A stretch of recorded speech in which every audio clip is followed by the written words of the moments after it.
Welcome out to another episode of It's All Been Tricked Before. This time, we're back on DS9. Profit Motive. Profit Motive. Something that could be related to Profit Motive, depending either way you spell it. But, become a Patreon member. Patreon.com/IABD. It's not going to cost you much, and it's not going to make us millions, but it's going to help us sound better and do better things for you and for us and for the universe. Become a Patreon member, patreon.com/IABD. And speaking of Profit Motive, this is us discussing Profit Motive, DS9, It's All Been Tricked Before. Welcome out to another episode of It's All Been Tricked Before. Two of your regular hosts are here. This is Steven. Jimmy-Jerome, and we welcome back our guest host from last week. Hi, it's Tara. It's Tara. We're so excited to have you back, Tara. Thank you for coming back a whole week after you had a week to think about how awful your first experience was, and you returned anyway, so we appreciate that. Sometimes they come back. Sometimes they I'm a glutton for punishment. Since we already got to know you last week, we're not going to put you on the spot with a bunch of Trek questions, but I am going to put you on the spot right now and ask, what was your first impression of Profit Motive? Ferengi episode. I love those. Yes. Love those on DS9, not Next Gen, right? Yes. On DS9, specifically. But I was excited as soon as this show started with Quark and Rom. And I was in personally, but yeah, it was a good episode. And I think it kind of, I love when you get to dive into the different types of alien cultures in Trek. I think DS9 does that really well, and they do like these Ferengi episodes and Bajoran episodes and those things. So I was pulled in. I like it. Steven. Yeah, I thought it was a really weird episode, not necessarily in a bad way. Yeah, I mean, it was Ferengi nonsense. And then, with again, another episode with visions. Going back to last week on our Voyager talk, while Sean's around, which is always interesting. It seemed a little, it's hard for me to say it seemed a little cheesier because the Ferengi are always a little cheesy. Definitely some fun there. The wormhole and the prophets are involved. And then we've got this whole awards show thing as the B plot, which we'll get into very briefly, I think, which was really weird. So I can't say I loved it, but it was an all right ride. I liked it quite a bit. I agree with Tara. The Ferengi episodes of Deep Space Nine are always so much fun. And in terms of aliens, I thought while the prophets weren't in it a lot, we got a really interesting view of the prophets in this episode. There was something really meaty about their brief appearance. I don't love the prophets, honestly, but I liked their role in this episode. And I dug the hell out of the Bashir B plot. I did. It's goofy, it's ridiculous, but I also think, once more, we've talked about this a lot, Bashir was so insufferable in those early seasons, and he treaded a very thin line here between, is he going to fall too annoying? Is he going to fall too self-absorbed? And he didn't. He really was a likable character in this episode. And given the plot, I thought that was hard to do. So I thought this was a great episide. See, and maybe this is just the ego maniac that I am. I thought he should have been more forthcoming about, no, I'm excited about this. And then I'm glad he was disappointed he lost, but I did not enjoy Bashir this episode. I did not enjoy him like you did, but anyway. I wanted to just say that, I really love how DS9 handles religion in general. To me, when I think about Trek, I definitely don't think about religion. It's like, this is science, and that's what I love about it. But they dive into religion in these interesting ways and handle it well, I think. So, yeah. I love the religion and politics. I like the idea of the prophets. I hate the vision scenes, generally. At least this far in the series. Deep Space Nine is my favorite Trek. So, yeah, digging into the religion and politics, love it. Every time there's a vision scene, I'm like, come on, I just want it to be over. The same characters just talking backwards. Yeah, and all blurry. I hate how blurry the screen gets. Yeah. That's old man me, but I never liked it when I was young either. So, I don't know. The other thing about the religion on DS9 where it is, because one of maybe my least favorite trope that comes around a lot in Trek is godlike creatures. I'm just not on board. I've come around a little bit on Q. I enjoy him at times when he's funny, but here we haven't had too many. I don't know if we have any. We've had definitely quote unquote superior races pop up, but I don't feel like we've had superior races testing them, I think once or twice, but other than that, I don't think we've had a lot of. But I really love that. I mean, they touch on it in this episode that in DS9, it's like either the prophets or the wormhole aliens. And it's just like Mhm, that dynamic of like, it's how you want to see them. Either they're like prophets, mhm, Yes. or they're just like an alien species that you don't quite mhm. understand. I think that's a really cool dynamic that they have. And depending on who you are, they call them one or the other. And just to go back a little, Terry, you mentioned, but the Rom Quark thing, and Jimmy, you had kind of alluded to this maybe last season of DS9 or whatever, but that Rom will kind of come around, and I think maybe it was a few episodes, maybe it was this season we talked about it more, but him asserting himself. So I was very He's excited starting to see get that developed. Yeah. become a thing, Yeah. and them being more equals is much more interesting than Rom just being put upon brother. I mean, there's some funniness in that, and I'm sure it'll continue that Quark will dump on him, but him fighting back and giving as good as he's getting, that's a nice trend as well.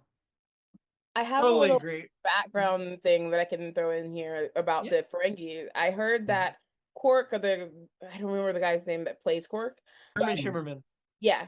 So he would invite all of the Ferengi characters to his house to work Oh. on their scripts together. So Uh-huh. that's why the Ferengis are so like tight, I feel like, in this series. They have a flow to them and they really feel like they come from the same culture. And I think that was a great thing that he did because you can tell there's just a, I don't know, that dynamic between him and Rom, or like they're brothers. They feel like brothers and Yeah. it shows. And, That's and awesome. even to this day at conventions and stuff, I know the actors that play Quark and Rom, as well as, and Steven hasn't met them yet, Martok and Wayoon, will like get all the four of them will go on stage and they'll sing songs and be goofy together. And that camaraderie that they made up during Yeah. this, because the actor that played Wayoon also plays a Ferengi at the same time. He plays multiple recurring characters in DS9. Brunt. Yes. Yes. Again, Steven, you haven't met him yet, but So many. you've seen him in other Trek because he's an actor Trek uses a lot. Jeffrey Combs. Yeah. Oh, But yeah. because Lower Decks. Yeah. But yeah, the two of them, Jeffrey Combs and J.G. Hertzler, who you've also seen already in the Deep Space Nine pilot. Can't remember the role he played, but anyway, they get up on stage and they sing songs, and they're a delight. So I was a little actually sad to not saw- have Nog in this Ferengi episode, but Nog's gonna have plenty of stuff coming. We're good. I did see Martok on stage sing, and it was great. Oh, nice. Yes. Yeah. It's a good time. So this episode starts with Quark getting Ubox in his ears, which, man, he likes his Ubox rough, but I don't really blame him for that because I would too, I'm sure. But then Rom interrupts, and then Zek interrupts, and Zek is being very out of character, even though we haven't got a lot of Zek yet. I feel like we already know at this point what Zek's character is because Wallace Shawn is such a good actor, and that character is so specific that I already like could tell immediately, like, what is up with Zek? There's something going on here that's weird. I was trying to see, is this his second or third appearance on the show? I think it's his third, right? Before we get into, Yes, Grand yes. Nagus, what's a self-sealing stim bolt? Mentioned that before in Deep Space Nine because Jake and Nog had a bunch of them they were trying to get Yeah. rid of. And I think this is the same cargo Jake and Nog were trying to get rid of when they created Jake Yes. Nog Enterprises or whatever it was called. Yeah, I remember that episode. And I remember that, and he was trying to get rid of all of these, and I'm just like, what's a self-sealing stim bolt? It's a stem bolt that self-seals. Do they Obviously. show it ever? I don't know, I've never seen one. Anyway. Yeah, we saw it in the Jake Nog episode, but we didn't Oh. see it like self-seal. We only saw like it sitting there. Yeah. But obviously, Tara, it's a stem bolt that self-seals. What else is Obviously, there to yes. explain? My bad. Keep moving. I love that it's a running gag in Deep Space Nine, though. That self-sealing stem bolts keep coming up. just to back up to our girl, I'm going to call her Emmy. Am I? The woman doing very dirty opening, and I appreciated that. Played by Juliana Donald, who's Yeah. best known for The Muppets Take Me In. The Yeah. Purple Rose of Cairo, two great movies. A Yeah. Civil Action and 6 episodes of Murder 1 in the She was 90s. also in the Dragnet movie, so she's got some good credits. So good for her. Yeah. She, in terms of her Trek credits, besides one episode of Deep Space Nine, this is her only DS9 appearance. She was also in the video game Star Trek Borg, which was one of, I've mentioned this one before, that it's like a filmed video game that you're playing on your PC where it looks like you're in a Star Trek episode. She also did an episode of The Next Generation in season 3, A Matter of Perspective, which is one of the favorite ones we reference. I wish Keiko was here. She was Tana, which I assume was the wife. I don't remember, but we made A Matter of Perspective jokes for 5 years. We finally just stopped making them like last year. So she was in that iconic Next Generation episode. It's a definitely iconic. It's all been Trek before. So. You guys talk about the costumes in Trek, and her costume and that alien design for her was really interesting. I just remember kind of focusing on like the different like hair pieces that were coming out, and I love DS9 for that. I just, again, like that different characters, different aliens, and getting to see that. So yeah, we have talked about how, you know, they like obviously the original series, some iconic looks and also some iconic looks for the wrong reason, and then TNG kind of went on the cheap quite often, and everyone's a humanoid or whatever. But I feel like DS9 commits more to that, and which kind of leads to my second note, which, and I think I have to talk about this a lot, but you know, as nostalgic as I am for TOS for sure for the 70s, and it didn't happen as much with TNG, but with DS9 it happens a lot, and I've talked about it, I think, but I feel a very 90s sci-fi TV sci-fi nostalgia, you know, of like the Sci-Fi Channel and stuff, and that can cut both ways. It gives me warm fuzzies because again I'm talking about nostalgia, and I felt that again watching this episode. It hit me again. Also, I was watching it fairly late at night, so that probably helped too. Anyway. We used to do a fashion segment on this show through the original Next Gen, and then we got to Deep Space Nine, and there was just so much. It was more like, well, if you see something that really stands out, we'll talk about it. Fair. But we won't worry about doing fashion every week anymore because it was a lot. Yeah. Well, yeah, that costume really stood out to me. Whenever there's like a new alien, it's kind of cool to me. I just want to see the different place. Like you're on a station, there's everybody there. Yeah, let's see some variety. And I should do this more often, but I don't look in the background that much to see the people when they do have those scenes where they're in the people are coming on board and all that stuff. But that's when it doesn't look like even on Memory Alpha they've named her species. What's that? Sorry, I was like, that's when you start doing your second and third watches. Yeah. You start to see all of those. Yeah, she said she did 4 hours of makeup in the morning and 4 hours in the evening. Oh, that was for Deep Space Nine. She said Next Gen it wasn't nearly as much makeup. So yeah, she they don't name her species on Memory Alpha, so I don't know, but I agree it was a good look. So then we get the start of the second plot where Bashir is called to the wardroom, which I don't know that we've talked about, that's what the conference room on DS9 is called that they always go to where they have their parties. So they have meetings in there, but they usually have meetings in ops. So this is more of a party room that we get for receptions and stuff. But I see it as the equivalent of the observation lounge on Next Gen where they all sit around the table and talk. Bashir has been nominated for the Carrington, which is a very prestigious medical award that usually people get when they're in their hundreds, and he's obviously not. But Dax nominated him. Dax and him have had an interesting dynamic where they've become really good friends. But I also feel like Dax is around long enough to know that this is an old people award. So I was a little confused why she nominated him. Like, yeah, he's brilliant, and maybe she knows he should be recognized, but should he be recognized against people that have had another 70 years of career than he has? I think Dax is always, she's so old that she's got everybody like, this is the way I know it's done, but this is how it should be. Like, I can see that you're just as good as them. So whatever. She doesn't care about like the norms. Like, whatever. I'm gonna put you in. You're gonna get nominated. Like, I love that about her. I wrote Dax is awesome in my notes. So she is. And there was another layer to this episode that I think Tara would recognize, but Steven's not going to get, so I'm not going to get specific about it.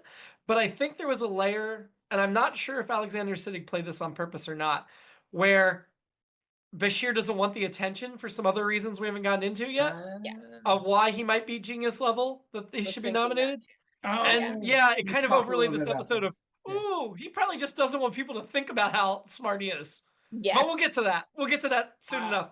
I think next season. I wonder if I'd like to kind of ask and know if that was something that he really was thinking about when in this episode, if he had knowledge of what was coming. I don't think the writers would have told him yet, but yeah. I don't know. I'm just the way he played it. I saw like it's maybe it was just him playing uncomfortable, but I was reading into it, that aspect. Two I guess overarching things about this whole awards thing.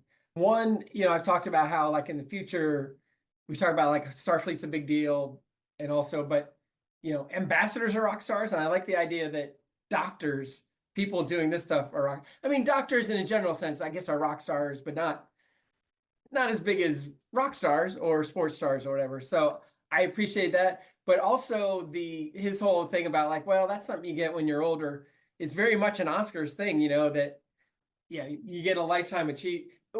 I guess it kind of goes both ways. And I want to believe we're breaking away from this, but usually ingenues get an award. And then, of course, when they hit 30, they're asked to leave Hollywood. Isn't completely as true anymore, I don't think, but sometimes. And then with men, it's more of, the older guys get all the, get more attention. So I think, like Al Pacino didn't win for The Godfather. He won for Scent of a Woman. It's like, wait, what? But so that's kind of just. Did he really win for Scent of a Woman? Or did he just win years later for The Godfather? Well, exactly. And I think that's what they're saying here. And I appreciate that part of that. We needed a shot of 130-year-old Leonard McCoy going, I still haven't won. Yeah, if McCoy didn't win, then just shut it down. Shut it down like they shut down the Golden Globes, and then bring it back. I wanted to see him aged another 10 years from Encounter at Farpoint, complaining about it. One of the worst old age makeups ever done on screen, period. But So the other thing I liked about that scene when they announced Bashir's nomination was Kira being like, you were so brilliant about this thing. I'm like, how does she know? She's like, or so Dax tells us. And I'm like, yeah. I thought it was weird because it was just so like, I'm going to say a bunch of words about something that you did that you already know you did, which I always talk about how I hate that in plays where it's like, remember when we did this? Yeah, I was there. Why are we They talking saved about it with Kira's thing at the end where it wasn't her words. It was just, this is what Dax said. Right. Yeah. They mentioned Nog's on the homeworld. I'm disappointed to not see Nog, and he will be in some Ferengi-centric episodes coming up, but I do feel like his story arc is now separate from the Quark, Rom, Zek, Ferengi episodes from here on out for the most part. So this was when we found out Quark is shacking up with Rom, which there's got to be a million guest quarters on the station. Why does he have to shack up with his brother? Maybe because he's cheap? I don't know. But it's the best. But also his mess. So the mess was phenomenal because he mentions Nog cleans up so he doesn't clean up when Nog's not there. But okay, that's only one of like 6 elements I want to brag upon in this episode, or this scene. Because he talks about, oh, there's this whiskey from my private stores. Oh, there's this tablecloth from my private stores. And at that point, I thought Rom would cower and retreat because that's Rom. Like, we saw a little spine, but when Quark has him dead to rights, I was expecting Rom to back down. But then Rom doubles down. I'm like, we're not talking about this. This is my home. You need to back off. And I'm like, whoa, he's standing up to him in this circumstance? Awesome. Awesome. Thinking about brothers and even Rom being kind of spineless, I bet he's learned where to draw the line with Quark. I bet like he's learned that like he's got to make some sort of stand if he's ever gonna have anything. And so he's like, this is my place, I can have this, and you can't tell me what to do here. And I feel like that's very like the brotherly feeling. It's also to be a level of like, we're Ferengi. Of course I'm embezzling from you, dude. Like that's what we do. I enjoyed that. I just the Odd Couple theme to go with my 70s stuff just started playing in my head. That was my alternate episode. Was Quark and Rom as the Odd Couple? Yeah. In this, I literally wrote that down. The Ferengi Odd Couple. So yeah, great scene. So when they do the whole comedy of errors thing, where Quark makes Rom knock or ring the bell and then hides behind the thing, Zek comes out And he's such a warm welcome. And he's like, and Quark, I knew you'd be lurking somewhere. Like, Wallace Shawn is earning his paycheck this week. And that whole warm thing, I'm like, oh my God, this is so out of character. It's so weird. And then the fact that he threw all of Quark's furniture away, like if you're a reformed Ferengi, that's the thing you shouldn't do, right? Is throw the other guy's furniture away. That's the old Zach leaking through. Yeah. I did wonder, and this is one of my often complaints, is like, all right, there's an issue here. Just tell me what's going on here, and so we know there's something wrong with the Nagus. Can we get to it? And I will say, I thought the reveal was good, and it wasn't belabored longer than it had to be. But right off the bat, I'm like, well, like the episode couldn't end with him still. Well, I guess it could have. They could have gone down that whole road of this is the new Ferengi, but I was pretty sure that wasn't going to be the case. But so, like I said, for a little while, I was like, right off the bat, I don't think anyone was like, well, I guess this is a new direction with Ferengi. It was like, all right, what's the and it makes total sense at the end. It was like, oh, it's a way, it's profit motive. It's in the title. I loved going through this with Quark and his like dedication to the Nagus at first. Like, no, you just don't get his genius. Like, there's something here that we haven't seen. Like, let's hold it to the light. Let's lick it and smell it. And there's something we don't see because we're just not as brilliant. And he's just so dedicated, and I love that. So I know we've talked about this, and I read a little bit about it today, but Wikipedia said the Nagus is like the chief financial officer of the Ferengi. Is that? Because but their chief financial officer is essentially their president. He's their leader. Okay, so that's what. And maybe, and I don't know if there's much difference. Because I was like, is he like a prime minister? And that makes sense. Or is he like a mob boss? Because I feel like he's in charge of everything. The one episode had all those Godfather references. I mean, he's kind of like a mob boss. Yeah. Like, he's the president the way Donald Trump is the president in a second term. You better kowtow and pay tribute. I'm answering my own question because now I'm thinking and of his corruption. Yeah. Sorry if you're the least bit conservative, but his corruption. We're very anti-Trump on this podcast. Yeah. His corruption and stuff are exactly Godfather, what we're about to get. The original Godfather case says, well, senators don't have people killed.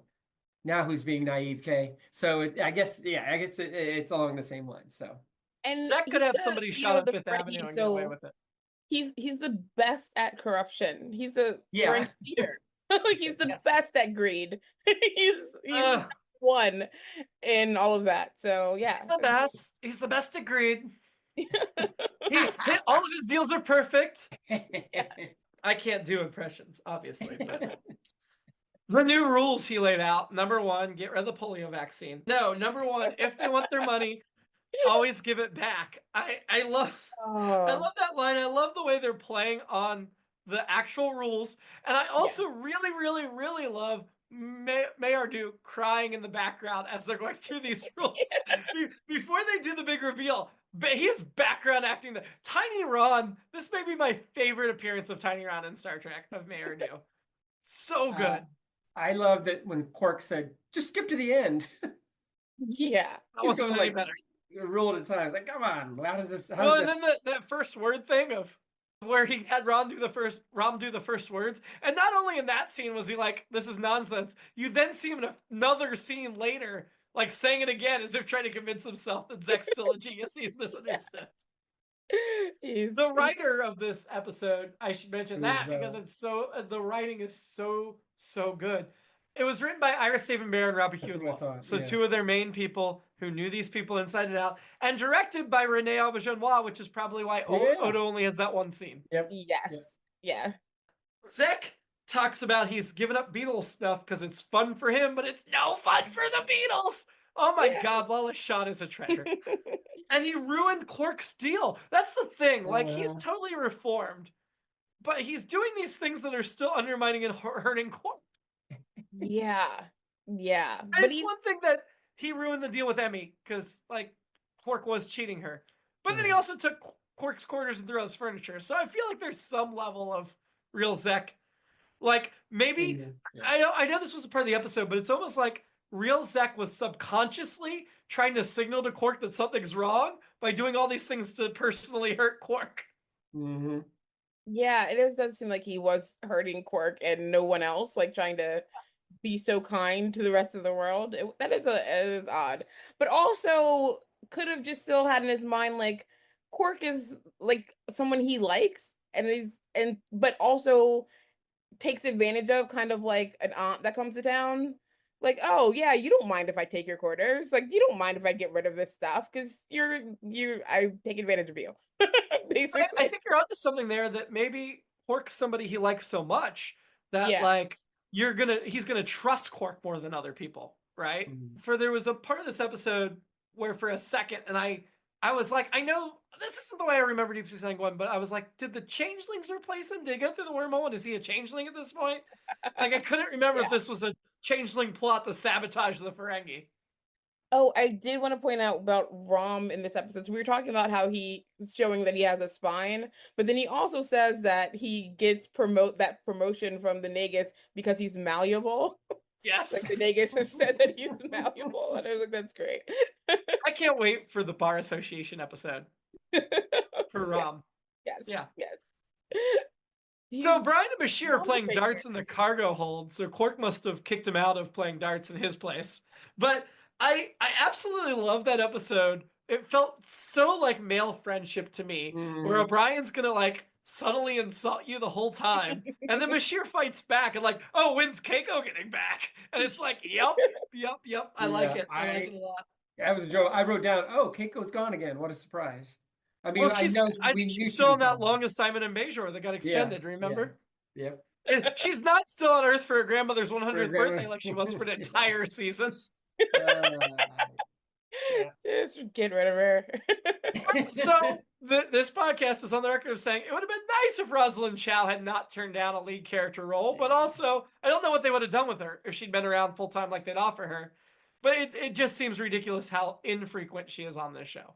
Yeah. Personally, I think she's in there just enough, and I'm not a fan. I'm not a huge fan of her character. It's kind of boring. It's kind of We but do they not do ship use her Keiko well Bryan. when she's there. Like there are good episodes with her. Like Keiko needs to be in O'Brien's life, but I mean, their marriage is usually portrayed terribly. Like, why are these two Yeah. people together?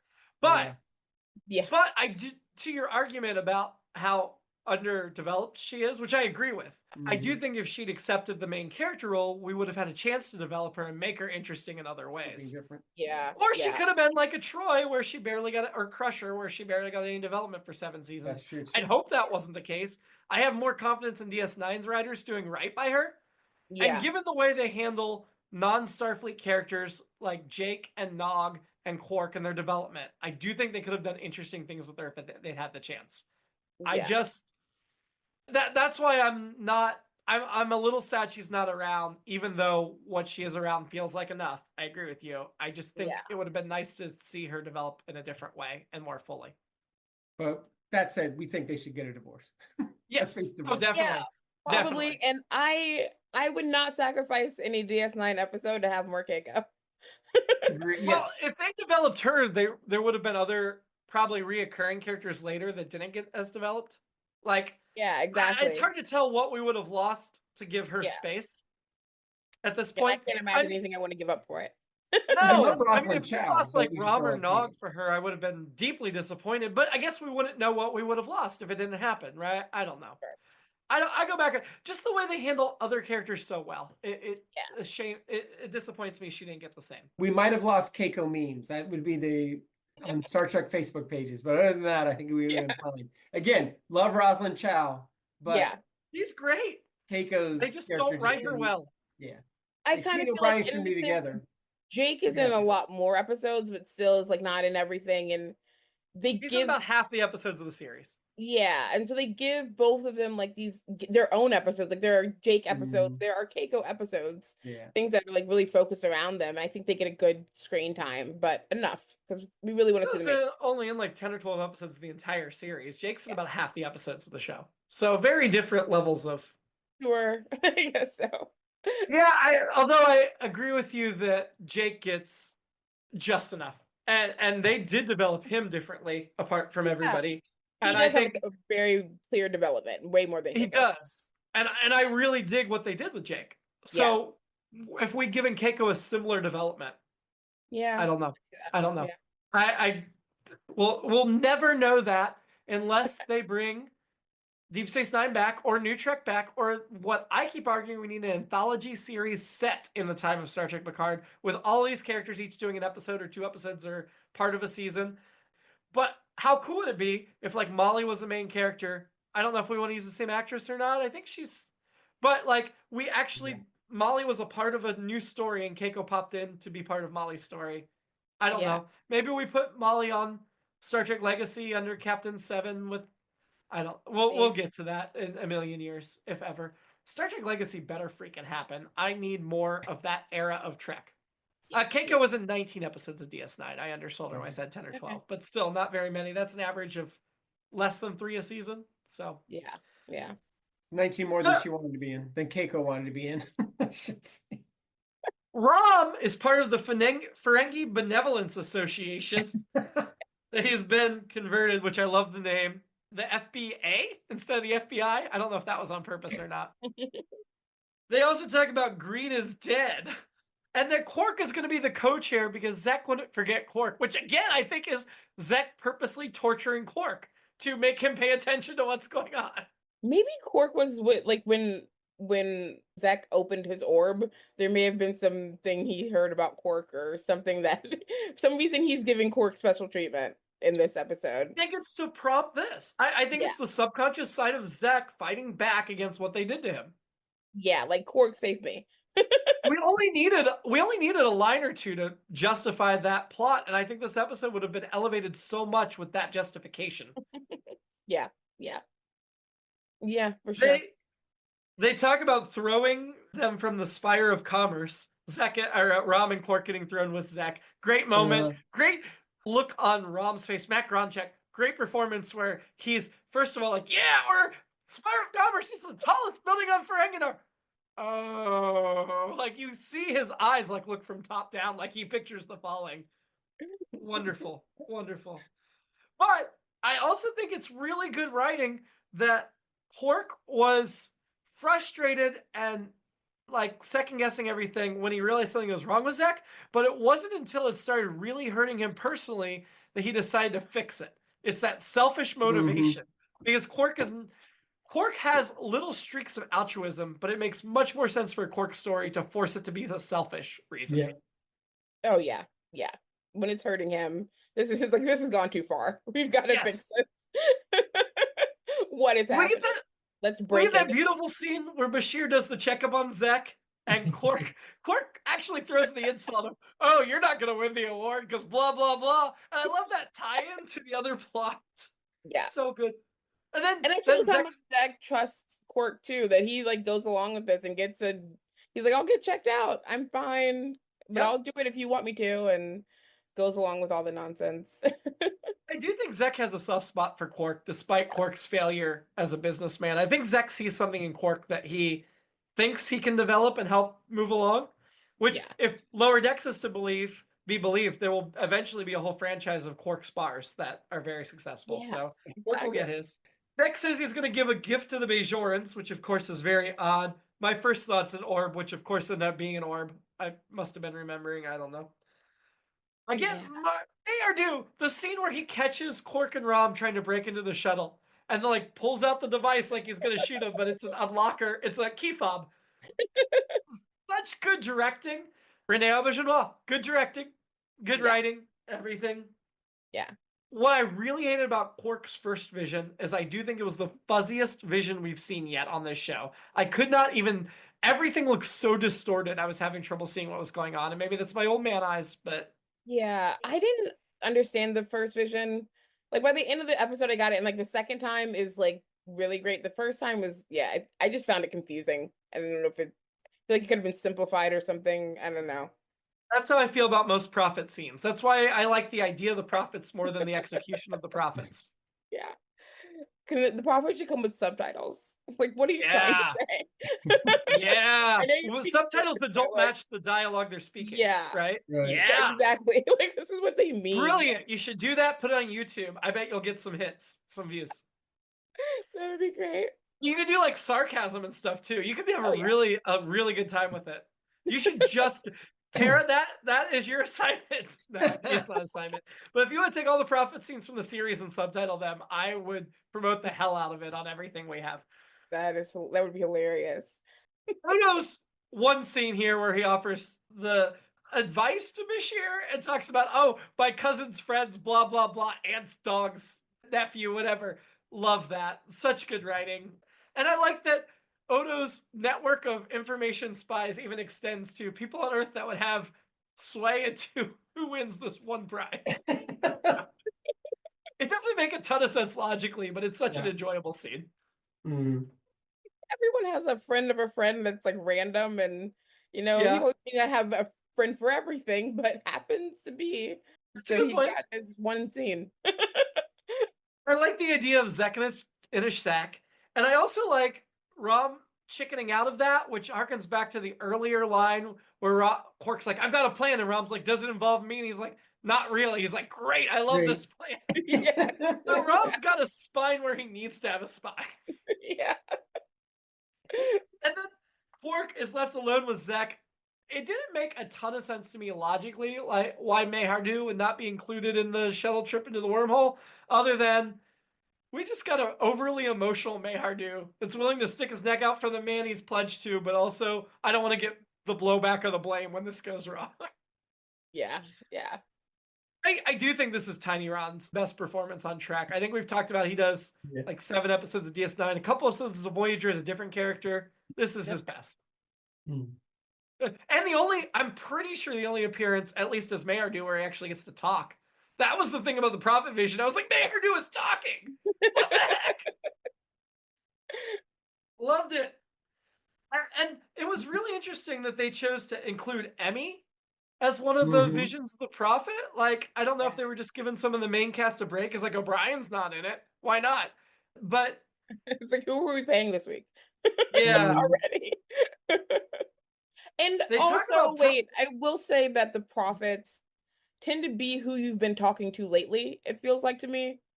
So, like, Yes. who's in your mind? Yeah. Like, in your kind of periphery right now. I think that's what it is. You're completely right, but Emmy felt like such a throwaway one-scene character that it was odd that she showed back up, even though it But makes she was giving him umox. She's still in there.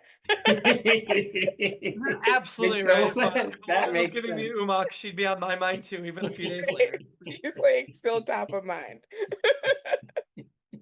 That's an excellent point. Just from a logistical behind-the-scenes perspective, I was kind of surprised that actress got another scene. Mm. Yeah, for sure. I wasn't disappointed, just surprised. Mm-hmm. They talk about Prophet being dangerous. So at this point, I know we don't know each other, Tara, but I have 2 children, ages 7 and 3. And my daughter's watching all the Voyager with me because she likes Star Trek Prodigy, so she's into Janeway. For some reason, she's obsessed with Janeway and Spock. So I'm getting her to watch some Spock stuff. But she wants to watch every episode of Voyager. But she sat down for this part of episode. She won't come on the podcast, but she's watched all the Voyager with me so far. And she sat down for the second half of this episode of DS9 because she got off the school bus. And she wanted me to explain what was going on with the Ferengi and the prophets. And I was like, so greed is bad. Taking advantage of people for your profit is bad. So the Ferengi are us now because we didn't listen to what we were warned about 30 years ago. And we just elected a Ferengi president for the second time that we all should have known better about. Yeah. Pretty much.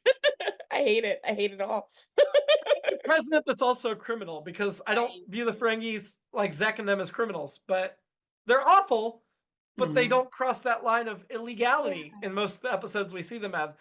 Anyway. I don't know. There's something about them that is like not illegal. They're just bad.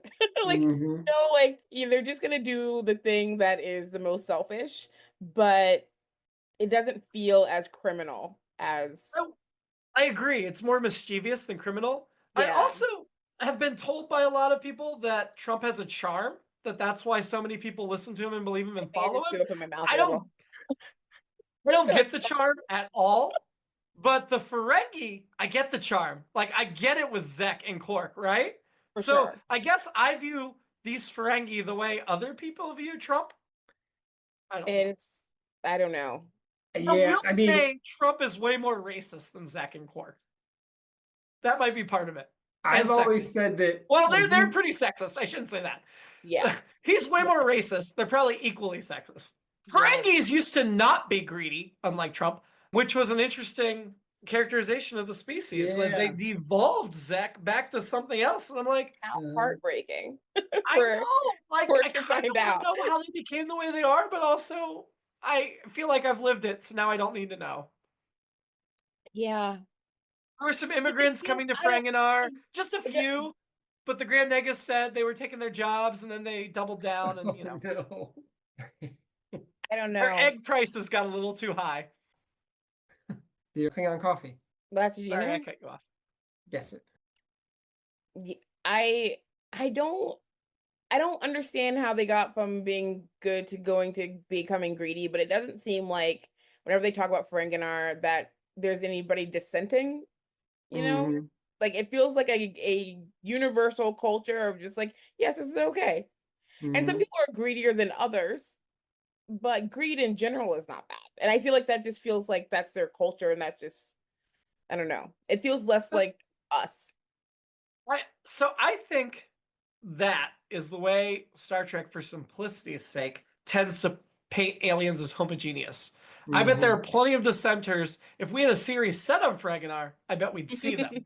But because Yeah. we only see these couple representatives of the species, and even the ones we see, Rob and Nog show rebellious attitudes later on against Yeah. their culture. So I'm willing to bet there's a lot more in Ferenginar. We just haven't seen them. Maybe the Ferenginar moderates TikTok so they can't talk about their version of Tiananmen Square or whatever went wrong. Yeah, I mean, if people don't Yeah. leave Ferenginar very much, then maybe it is a little homogenous. But like, the Mhm. people that got off the station are like, hey, there's other people doing things differently. So, Yeah. Mhm. yeah, I don't know how like I don't know what the word is like xenophobic Ferenginar Yeah. is. Yeah. So, Now, after we said all of that, which I 100% agree with, there was a little bit of truth to Quark's pitch to the wormhole aliens about without ambition, we don't do anything. We don't even feed ourselves and we starve to death. I do think it was exaggerated. I do think, in general, I have friction against any type of ambition. If things get competitive, I'm opt out. I'm not like I have my own ambition for my own things I want to accomplish, but if I have to compete with you to do it, I'm not going to compete with you. And yeah, so there was an exaggeration and a simplicity to it, but there was a little bit of truth to Quark arguing about we need some sort of ambition or something to strive for Mhm. in its own twisted, flawed way. yeah, and I love the like threat that like if you don't fix them, we're gonna come and try and figure out why. You're gonna get a lot more of us. It's a really redeeming moment for Quark where he finds a way to convince the wormhole aliens to do what he wants them to do. Yeah, Mhm. And that was the one thing I really liked having the wormhole aliens in this episode was them to understand a different aspect of linear existence. So and we got to see kind of Quark as a salesman. Like Quark, Mhm. Quark on the spot is pretty and then good. he's good at it. Yeah. Yeah. He's got the So Bashir loses the award, and his friends really commiserate with him. I do really appreciate him being disappointed and Dax saying, "You're being really classy right now. I expected to be more disappointed." He's like, "I am," and that again, I really like the way their friendships developed after a season and a half of just Yes. being him creepy around her, yeah. and probably because of her strength if she knows how to handle people like that. But at this point, they're good friends, and I liked how everybody in the station showed up to support Bashir and his characterization of being disappointed, but also being humble. And yeah, of course, part of him's going to hope he wins. Of course, part of him's going to work to the acceptance speech. You got to. I don't blame him for that. That's not hubris. That's just human nature. Yeah.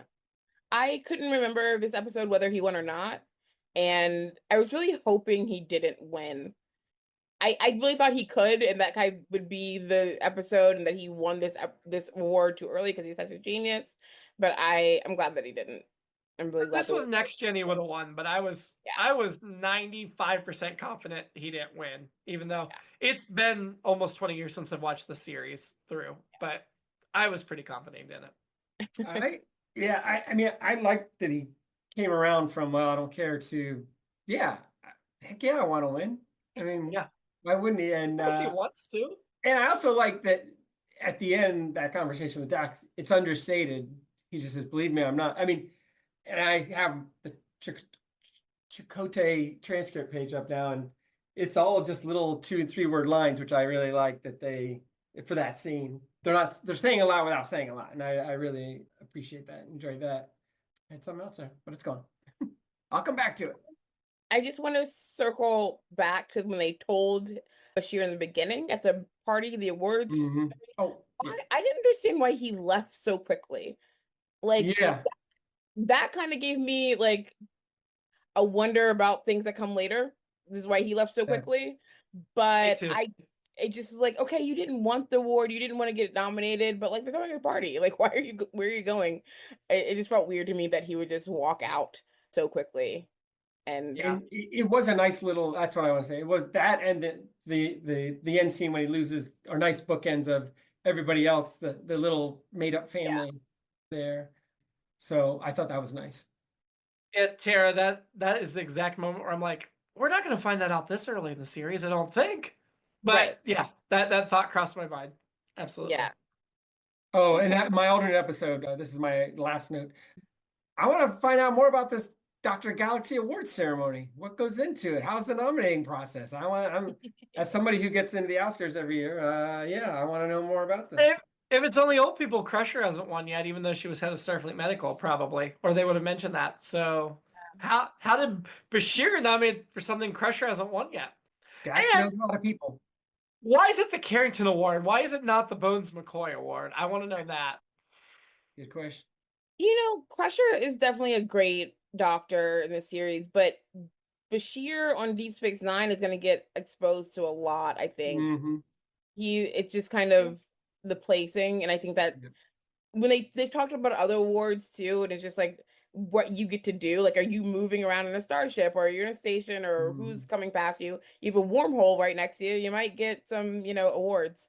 If it wasn't for the wormhole, Bashir's career would have been like kind of dead ended. And they talked about that in the pilot. Like, why would you want to come out here to someplace that's considered a dead end for a career? And he wanted frontier. He wanted excitement. Yeah. Crusher's on the flagship, so she could go a lot of places. Yeah, that's true. That's true. But yeah. My last note is Rom made a profit embezzling from Zek as his senior administrator. I know Rom is not your typical Ferengi. I don't think this was out of character, even what we learn about him later. I feel like every once in a while he flirts with trying to be typical Ferengi, and I appreciated that he was making his brother proud and his family proud. And Dad would have been so proud by stealing money from Zek. And I also feel like even though Zek would be a little bit angry, Zek might actually have new respect for Rom. I also thought, based on what comes later, and because of Lower Decks even has some hint of this, I'm like, I think this might be the episode where Zek actually took notice of Rom a little bit. Because I think Quark's statement early in the episode about Zek doesn't even know who you are to Rom was probably accurate then. But by the end of this episode, especially because Rom stole from him, I think Zek starts to pay attention to Rom. I always feel like Rom is Ferengi. He's greedy. He has his moments, and he's not, but he has other strengths. And I think just like in any group or any family, when you're all good at something, or your whole like culture does something, some people are really good at it, and some people are like, this is my nature to do this. I know how to do this, but I have other strengths that I'm probably like kind of better at. And that's how I feel about Rom. Are you saying Rom's a complex character and Deep Space Nine developed a complex character? Oh. You're laughing because he's one of like 50 complex characters in this show, right? Who was your shady character of Profit Motive? I've got the Nagas, but I don't know. You think it's Zek?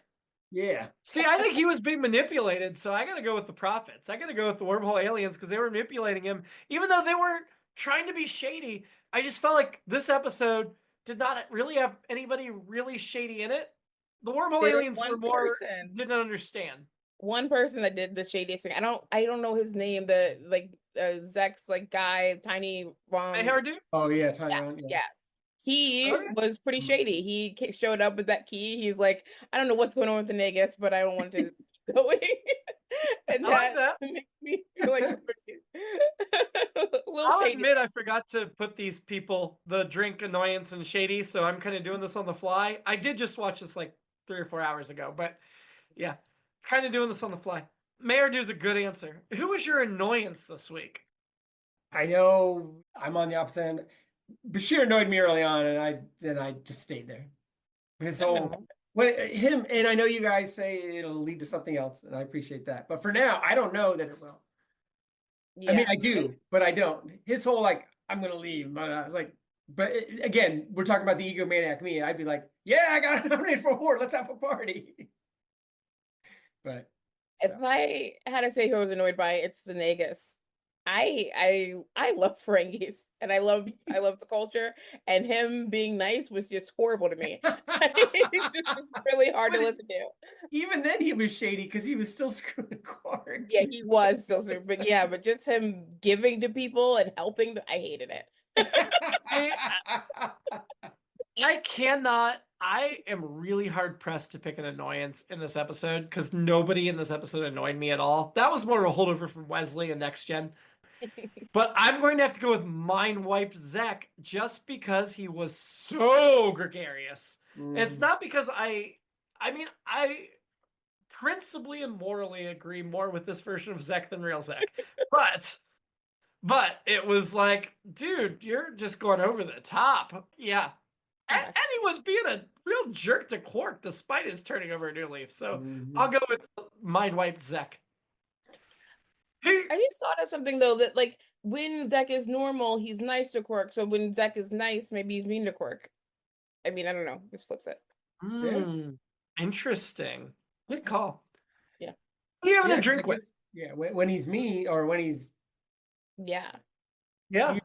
he likes Quark because Quark is all about making money. So then when he's the other way, Quark's still all about making money. So that makes sense. Yeah.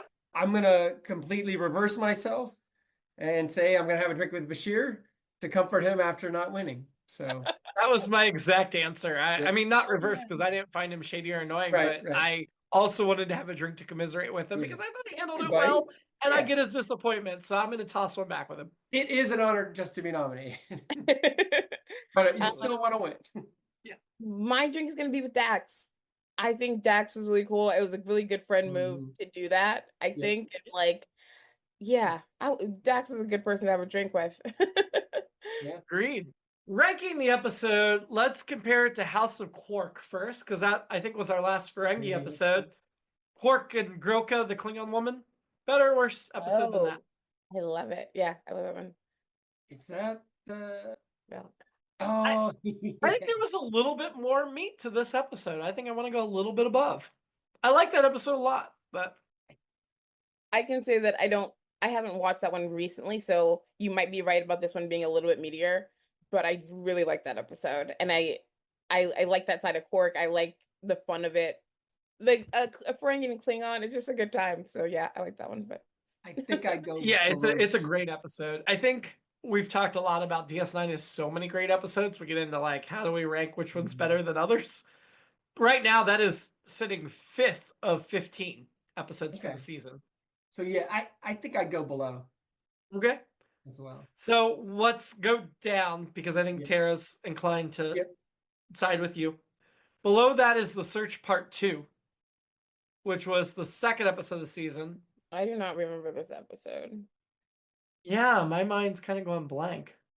I would say that that's a sign that this was not a great episode.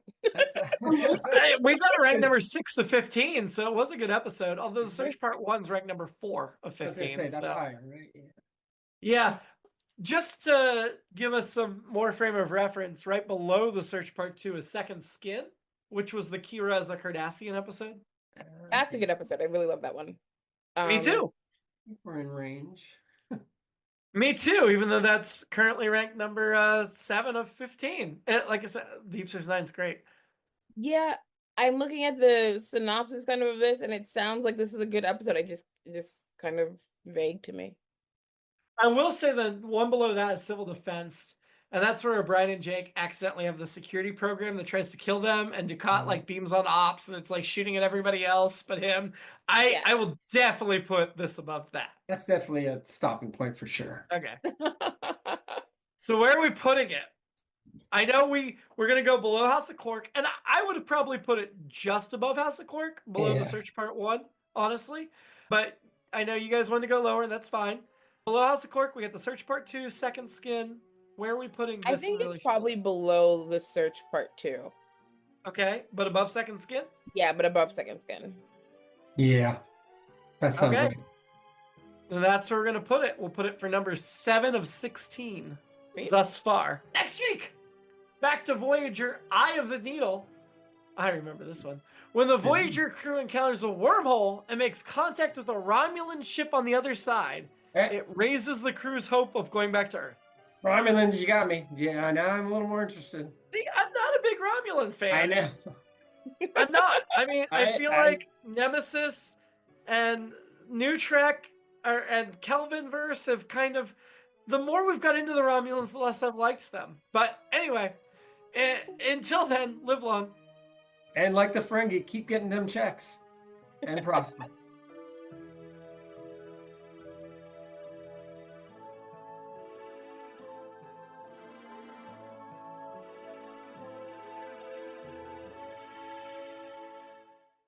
It's All Been Done presents Who's Got the Time?